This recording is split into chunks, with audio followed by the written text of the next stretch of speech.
এসে পৌঁছলাম বীরভূমের সৃজনী শিল্পগ্রাম, যেটি পূর্বাঞ্চল সাংস্কৃতিক কেন্দ্র। 30 টাকা এন্ট্রি ফি আছে। এই হচ্ছে সৃজনী শিল্পগ্রামের মূল ফটকটি। এই হচ্ছে সৃজনী শিল্পগ্রাম।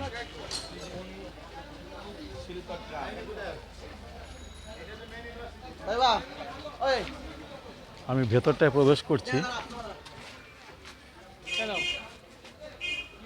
এখানকার যেসব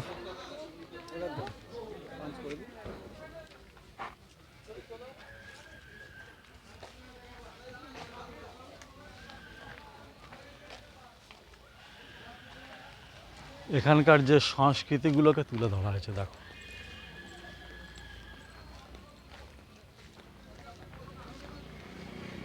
সবুজের সমারোহ নানান সংস্কৃতিগুলোকে তুলে ধরেছে। কখনো লোকসঙ্গীত, কখনো বাউল সঙ্গীত।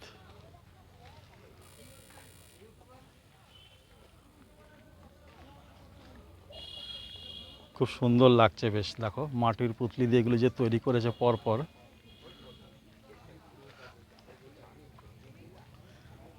শিল্পের মেলা যাকে বলতে গেলে বীরভূম হচ্ছে সেই যে মাটির কুটির শিল্প, শিল্পের সেই মেলাগুলো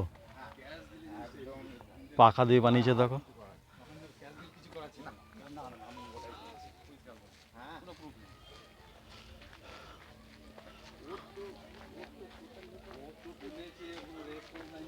এটা হচ্ছে মুক্ত নাট্য মঞ্চ। এখানে নানান রকম অনুষ্ঠান হয়। হয়তো কোনো সাংস্কৃতিক যখন অনুষ্ঠানটা হয় তখন এই মঞ্চের মধ্যেই হয়ে থাকে।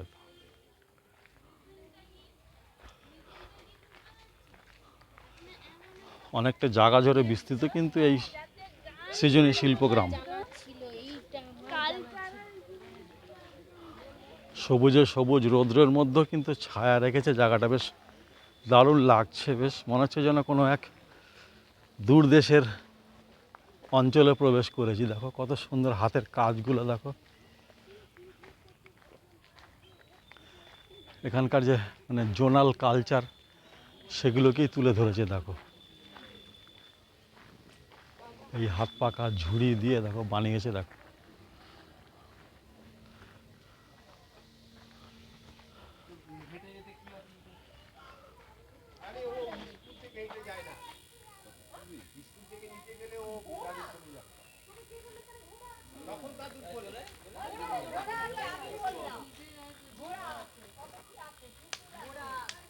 অনেকটা জায়গা জুড়ে বিস্তৃত কিন্তু এই সৃজনী গ্রাম।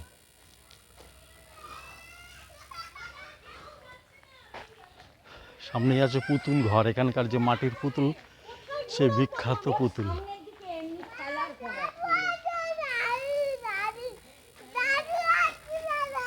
এই হচ্ছে সেই পুতুল ঘর।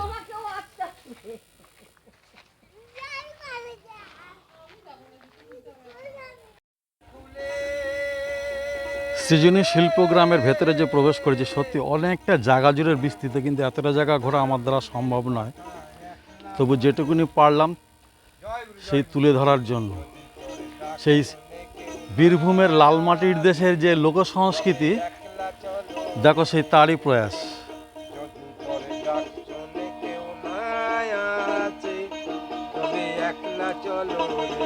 মিলন হবে কত দিনে, মিলন হবে কত দিনে, আমার মনের মানুষের সনে, আমার মনের মানুষের সনে।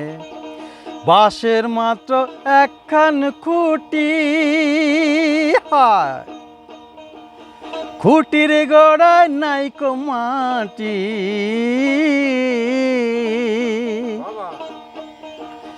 বাঁশের মাত্র একখান খুঁটি,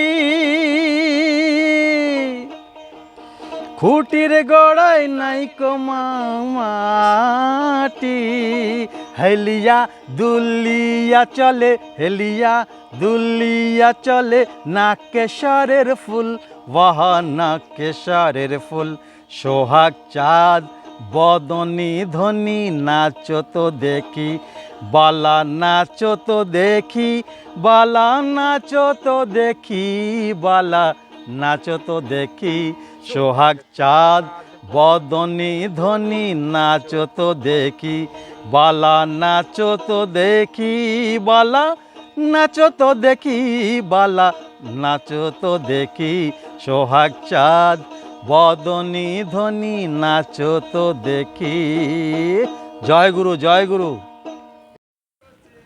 সৃজনী শিল্পগ্রামের নানান জায়গার কিছু চিত্র তুলে ধরা আছে। এখানে যেরকম নিকোবর আছে, বিহার আছে, আসাম আছে এবং আন্দামান আছে। নানান জায়গার চিত্র শৈলীগুলো তুলে ধরেছে এখানে, সত্যি অসাধারণ। মানে জায়গাটা ঘুরতে গেলে বেশ অন্তত 1 থেকে 1.5 ঘন্টা সময় লাগবে, কিন্তু এতটা সময় আমার নেই। তাই চেষ্টা করছি স্বল্প সময়ের মধ্যে যতটা সম্ভব আমি তুলে ধরতে পারি।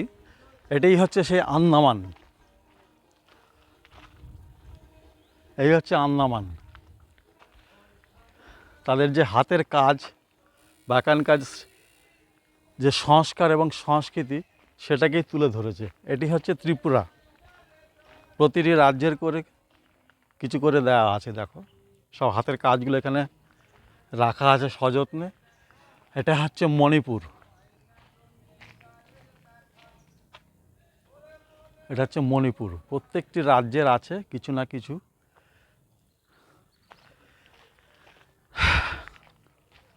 এটি হচ্ছে ঝাড়খণ্ড, মানে ভারতবর্ষের মোটামুটি বেশ কিছু রাজ্যের চিত্রকলাগুলোকে এরা তুলে ধরেছে। এটি হচ্ছে আসাম, এটাই হচ্ছে ভারতের বৈচিত্র্যময় দেশ। আসামের যে শিল্পকলা সেটিকে তুলে ধরা হয়েছে। এই হচ্ছিল সেই ঝাড়খণ্ড।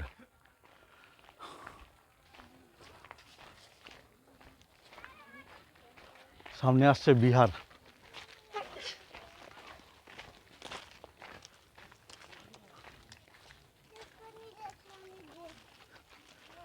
এটি হচ্ছে বিহারের চিত্রকলাগুলো আছে সামনে, কিন্তু জুতো খুলে ভিতরে প্রবেশ করা উচিত, তাই জুতো খুলে ঢোকার মতন সময় আমার নেই।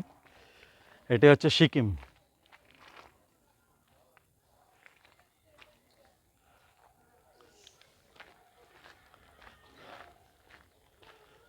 প্রতিটি রাজ্যের যেসব সুন্দর শিল্পকলা যেগুলো, সেগুলোকেই এখানে সাজিয়ে রাখা আছে।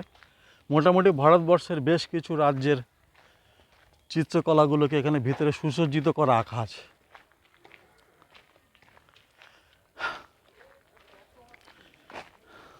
এটা হচ্ছে ওড়িশা,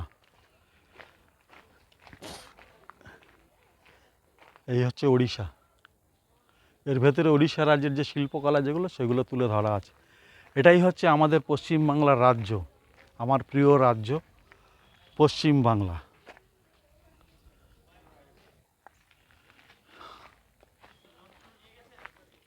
এই হচ্ছে সেই পালকি, এটাই হচ্ছে সেই পালকি।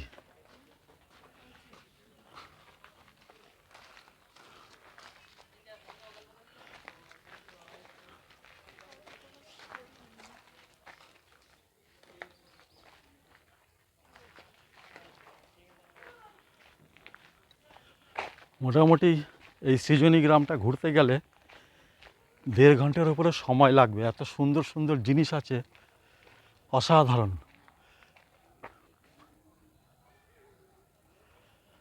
সবুজের সমারোহ, তার মাঝখানে যেসব চিত্রকলা নানান রাজ্যের তুলে ধরেছে, অসাধারণ লাগছে। কিন্তু এই সৃজনী গ্রামটাকে, ভেতরে অনেক কিছু আছে, কিন্তু সময়টা আমার খুব কম, তাই এতটা ভেতরে আমি ঢুকতে পারছি না।